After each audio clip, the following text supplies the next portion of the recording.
Bonjour à tous et bienvenue dans cette nouvelle vidéo d'analyse on-chain sur la chaîne YouTube de Cryptos. J'espère que vous allez bien. Je suis le Prof Chen et aujourd'hui, comme à notre habitude, nous allons nous intéresser à certaines dynamiques du réseau et du marché Bitcoin pour essayer de nous situer dans le contexte actuel. Aujourd'hui, on va notamment faire une analyse qui va être légèrement,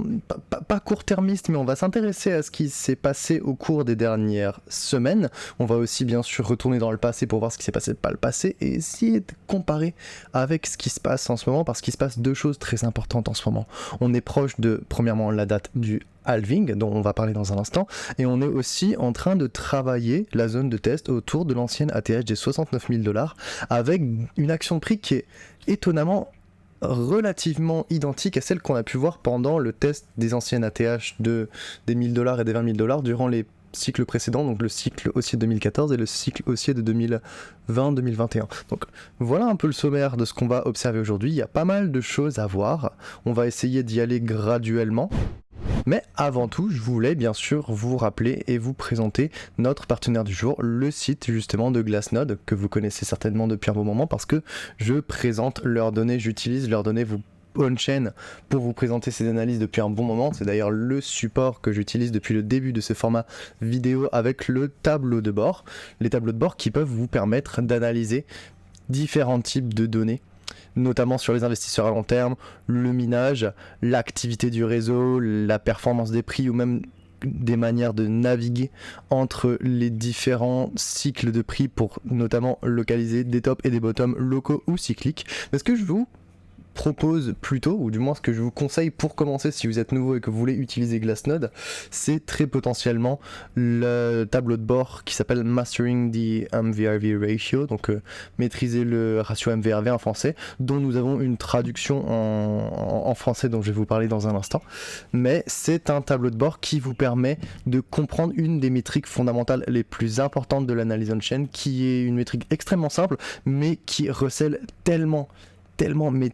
d'informations, c'est vraiment hyper intéressant. Il y a beaucoup de choses à apprendre de cette métrique. Et donc, voici un tableau de bord qui vous permet de comprendre en long, en large et en travers qu'est-ce que cette métrique, de quels outils elle est composée et comment développer d'autres outils d'analyse on-chain, notamment les valeurs extrêmes du MVRV ratio pour signaler les sommets de marché haussier et les bottoms de marché baissier. Vous pourrez aussi bien évidemment retrouver ce format traduit en français en cliquant sur Glassnode Insight et en allant chercher dans la langue française. Vous pourrez retrouver tout, et ça c'est gratuit, hein. La traduction de leur newsletter, je la fais gratuitement, elle est accessible à tout le monde. Vous pourrez retrouver toutes les newsletters, j'ai traduit la dernière aujourd'hui, elle sera publiée je pense dans la journée ou demain, et vous pourrez avoir accès à toutes les newsletters de Glassnode absolument gratuitement. Et parmi celles-ci, vous pourrez trouver le tuto en scrollant un tout petit peu qui vous permettra de maîtriser le ratio MVRV. Juste ici, il a été publié en mars dernier, il dure à peu près 10 minutes de lecture, il n'est pas très long, mais je vous assure qu'il y a énormément d'informations à tirer de cet indicateur. Donc si vous voulez investir sur vous-même et utiliser un outil extrêmement performant validé par les plus grands outils institutionnels et par moi-même, je vous invite à tester Glassnode. Maintenant que c'est dit, on va s'intéresser à l'analyse du jour, parce qu'il y a pas mal de choses à dire. Premièrement, on va s'intéresser rapidement à l'action des prix. Donc on est toujours dans un range situé en grosso modo entre les 61 000, 60 000 et les 73 000 dans l'ensemble. On oscille toujours dans cette zone, et comme on va le voir, en fait, on est en train de former une figure chartiste très particulière qui s'appelle un triangle de compression avec une borne basse qui est en train d'augmenter, une borne haute qui est en train de diminuer, et au cours des derniers jours, on a eu, surtout au cours de la journée d'hier, on a eu une cassure de ce triangle de compression avec un prix qui est monté, qui a ouvert vers les 69 000 $, à 69 500 $ et qui est monté jusqu'à 72 500. Donc on aurait pu penser que c'était le signal boum du lancement haussier. Et donc cette bougie aurait pu envoyer le signal de la phase de découverte de prix qu'on attendait tous sur Bitcoin, où enfin Bitcoin, après avoir testé son ancien ATH par à la hausse, et là c'est la découverte de prix, c'est des valeurs qui n'ont jamais été enregistrées dans l'histoire de Bitcoin, et ça aurait pu être très très intéressant de vivre cela. Bon, manifestement, quand on a pu le voir, on a eu une invalidation, parce qu'il y a eu beaucoup de spéculations, notamment des longs qui se sont créés tout au long de la hausse ici, qui ont été punis, qui se sont fait tous liquider, et bon, actuellement on est en train de repartir sur des bases saines. Je sais pas si pour l'instant la tendance elle va pouvoir repartir là tout de suite, si on va faire un plus bas qui sera nécessairement plus haut que, j'espère du moins, que le précédent plus bas qui était aux alentours des 65 000, mais bon, on pourrait toujours aller chercher quelque chose aux alentours des 66, 67 sans que ça remette en question la figure chartiste dans son ensemble et l'ensemble de la tendance à long terme sur le cours du Bitcoin non plus. Mais voilà le contexte dans lequel on se situe actuellement. On est toujours dans un triangle de compression assez important. On a cru avoir un signal haussier hier qui a été invalidé aujourd'hui. On va voir comment on se situe dans les prochains jours, sachant qu'on ne peut pas nécessairement et idéalement anticiper tout ce qui va se passer sur du court terme. Mais ça c'est pour l'action de prix, il y a autre chose qui se passe en ce moment, il y a autre chose. Ce qui se passe en ce moment, c'est que d'ici 11 jours, eh bien il y a le halving. Le halving, c'est un événement qui est très très attendu au sein de la communauté Bitcoin, hein. C'est le 4e halving qui va avoir lieu d'ici 11 jours avec à peu près 90% de chances de survenir aux alentours du 20 avril prochain, c'est-à-dire samedi dans 2 semaines en gros. Et ce jour il va marquer quelque chose d'important, parce qu'il va marquer la division par 2 de la récompense de bloc, donc la Coinbase pour les connaisseurs, qui est fournie aux mineurs par le protocole, ce qui divise de facto par 2 le taux d'inflation. On a eu 4 époques au cours de l'histoire de Bitcoin, qui ont toutes été clôturées par un halving. Et on peut voir sur ce graphique le nombre de jours restants jusqu'au prochain halving. Donc quand on fait un halving, boum, tout de suite le compte est remis à 0, et il y a un certain nombre de jours qui sont compris toujours aux alentours d'à peu près 1500 jours, un petit peu plus. En gros, c'est pas vraiment le nombre de jours qui compte, c'est vraiment le nombre de blocs, c'est tous les 210 000 blocs qu'un halving survient. Et on peut voir qu'actuellement on est vraiment très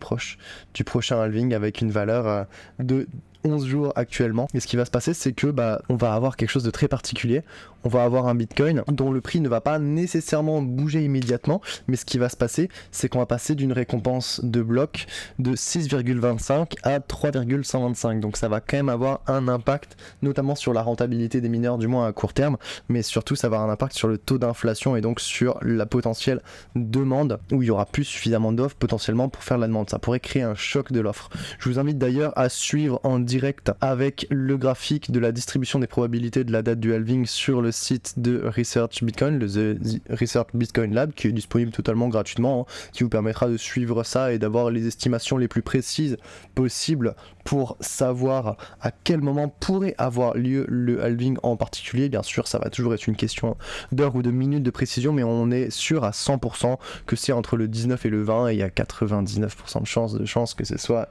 le 20 avril, dépendamment d'à quelle heure ce sera. C'est ça la vraie question, mais dans l'ensemble, on sait que ça va se passer d'ici très peu de temps. Et ça va avoir un impact important sur le réseau Bitcoin, manifestement, comme on vient d'en parler, mais aussi potentiellement sur le prix du Bitcoin. Parce que si on regarde les performances post-halving du cours du Bitcoin, c'est-à-dire les performances du marché juste après que le halving soit passé, on se rend compte qu'avec une légère latence qui va de quelques semaines à quelques mois, on a quand même une période où le prix,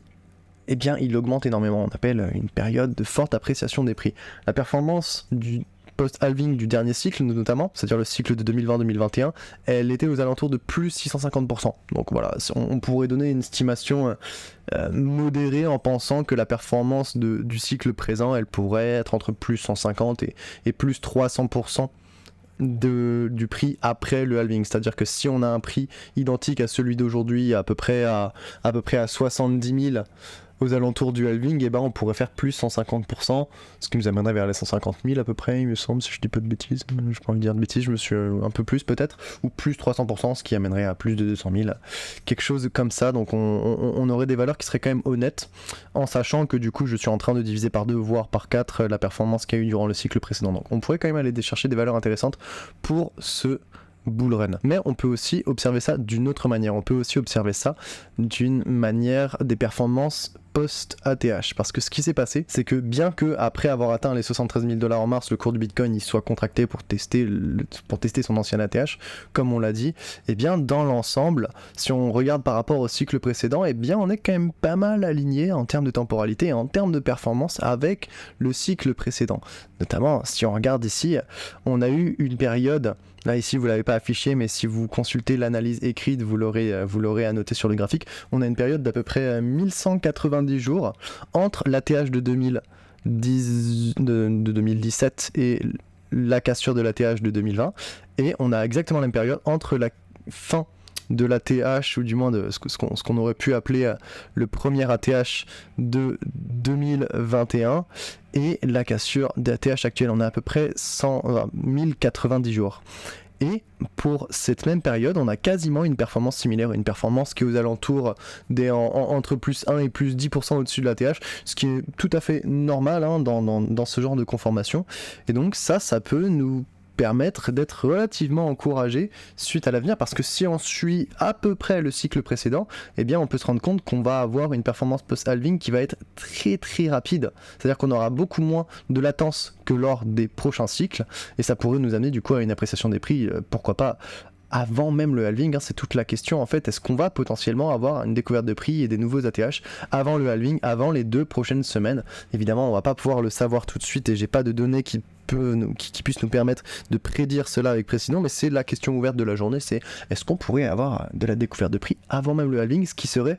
potentiellement la première fois dans l'histoire de Bitcoin. Donc c'est assez intéressant à observer. Si on se calque sur le cycle précédent, il y a de grandes chances que ça arrive. Manifestement, on peut pas avoir de boule de cristal pour déterminer tout ça, mais c'est quand même une dynamique que je voulais vous présenter, parce qu'on est dans un moment charnière. Évidemment, on est quasiment sûr à 100%, 99,9% de chances qu'on va dépasser les 73 000 $ et qu'on va avoir une découverte de prix qui va être très importante avec un bull run qui va potentiellement être historique. Et donc, vu qu'il y a beaucoup de choses qui sont nouvelles dans ce cycle, notamment le fait qu'on ait déjà un nouvel ATH, qu'on teste le nouvel ATH avant le halving, notamment le fait qu'on ait l'arrivée d'investisseurs institutionnels sur les marchés spot avec une forte demande, eh bien on pourrait se dire, ça pourrait aussi être le cycle où pour la première fois on pourrait avoir la découverte de prix avant le halving potentiellement, et le fait de se calquer sur le cycle précédent avec une telle précision, eh bien ça appuie cette suggestion, bien que cela reste pour le moment une suggestion. Ensuite, si on observe un petit peu plus précisément le travail qu'on est en train de faire autour de l'ATH en ce moment, eh bien on peut se rendre compte qu'il y a des similitudes entre l'action de prix actuelle et l'action de prix des derniers cycles. Je suis pas censé l'inclure dans cette vidéo parce que c'est censé être réservé aux abonnés de Crypto Research, mais bon, je vais le faire un peu rapidement pour vous montrer quand même, parce que j'ai envie de le faire et que ça me fait plaisir de partager ces données-là avec vous, même si elles sont du domaine privé d'habitude, et parce que ça permettra de bien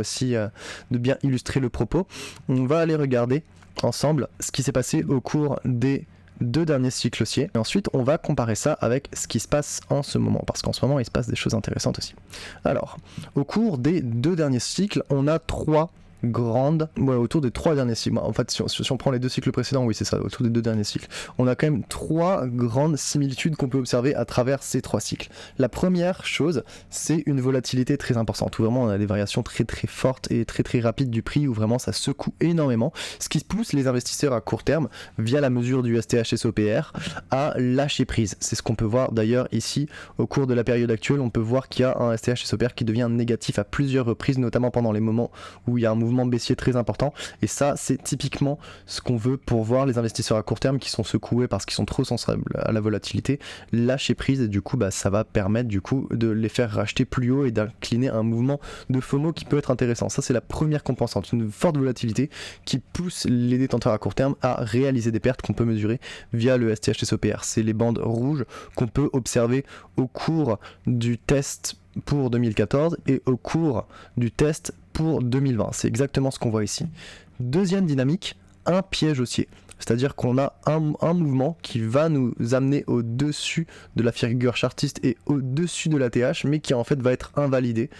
Et on peut voir ça d'ailleurs aussi pendant le cycle de 2014 avec un magnifique piège haussier ici qui nous a amené quasiment au-dessus des 1200 $, mais quasiment même au-dessus des 1300, alors que le précédent ATH était au-dessus de 1000. Et en fait, ce mouvement haussier a été invalidé, ce qui a amené à justement des grosses périodes de prise de perte. Eh bien, À quoi sert ce piège haussier? Il sert à suggérer que le prix s'est affranchi de son ATH, et en fait ça va permettre de faire retomber le prix et de liquider tous les derniers entrants et tous les spéculateurs pour essayer de laver le plus possible la spéculation dont on a parlé durant la dernière analyse d'ailleurs, si vous vous souvenez. Toute cette spéculation excessive, on va essayer de la nettoyer avec beaucoup de volatilité, et avec des pièges haussiers ça va essayer de faire en sorte de nettoyer le prix le plus possible pour qu'on reparte sur des bases saines où le marché spot influence plus que les marchés dérivés au moment du travail. Et ensuite on a une dernière composante, c'est finalement une cassure haussière, c'est-à-dire qu'on va aller au-dessus de la borne haute de la figure chartiste qui pour 2014 était un triangle ascendant et pour 2020 était un triangle ascendant aussi. On va finalement avoir une cassure haussière qui va confirmer l'entrée du prix dans sa phase de découverte, et souvent ça amène une très forte hausse des prix d'un coup. On peut vraiment doubler assez rapidement, on a doublé en l'espace de quelques mois, on est passé des 20 000 aux 40 000 en l'espace d'à peine 2 mois en 2020, donc on peut à peine se poser la question pour ce qui se passerait si c'était le cas pour l'action de prix actuelle, sachant que l'action de prix actuelle est légèrement différente pour 2 raisons. La première, c'est qu'on n'est pas dans un triangle ascendant mais dans un triangle de compression. Comme vous pouvez le voir ici, on a une bande descendante et une bande ascendante. La deuxième raison, c'est qu'on a eu un second piège haussier comme je vous l'expliquais hier. On a eu un premier piège haussier aux alentours de début avril avec un prix qui a vraiment une très belle bougie horaire qui s'est fait liquider d'un coup, c'était très rapide et boum, on est venu chercher les 65 000. Et hier on a eu un signal très intéressant. Là juste pour rappel, le graphique est en 4 heures, hein, donc chaque bougie est égale à 4 heures,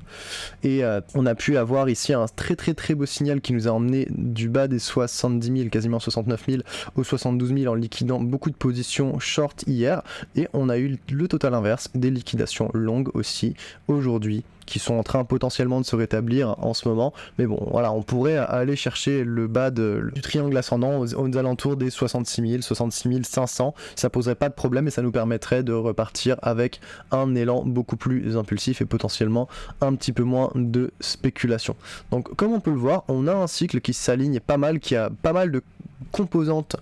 en commun avec les cycles précédents, mais on peut voir qu'il y a quand même quelques différences. On a notamment un triangle ascendant,